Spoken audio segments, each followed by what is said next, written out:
One touch the African music. stars, the real host, LOYT. Rega ndikuudze vakomana zviripo, mirai ndikutsanangurirei zviripo. Rega ndikuudze vakomana zviripo, mirai ndikutsanangurirei zviripo.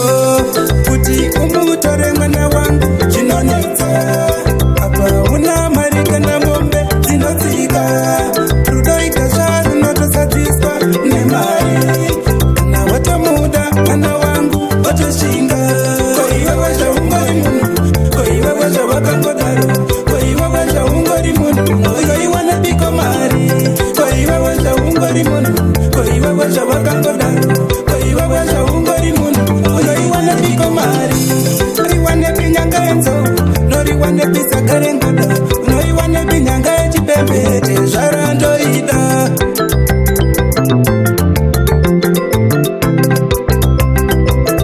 Inite zvarandoida. Satezvara vako ndinonga masetu, naambuya vako vanodawo kudzikanatsano vako vanodawo pachi kuti vawana chekupfeka. Satezvara vako ndinonga masetu, naambuya vako vanodawo kudzikanatsano vako vanodawo pachi kuti vawana chekupfeka. Yeah, yeah. African stars, the real host, LOYT. Koiwe wezvaungori munhu, koiwe wezvavakangodaro, koiwe wezvaungori munhu unoiwana biko mari.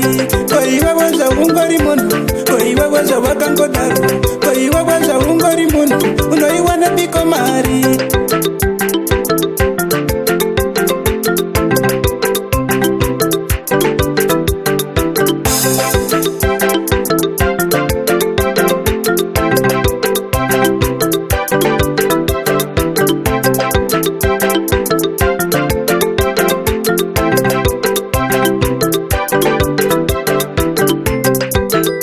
Watoshinga kushinga, watoshinga, watoshinga kuti umuwane.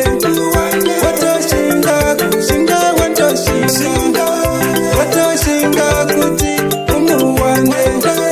Watoshinga kushinga, watoshinga, watoshinga kuti umuwane.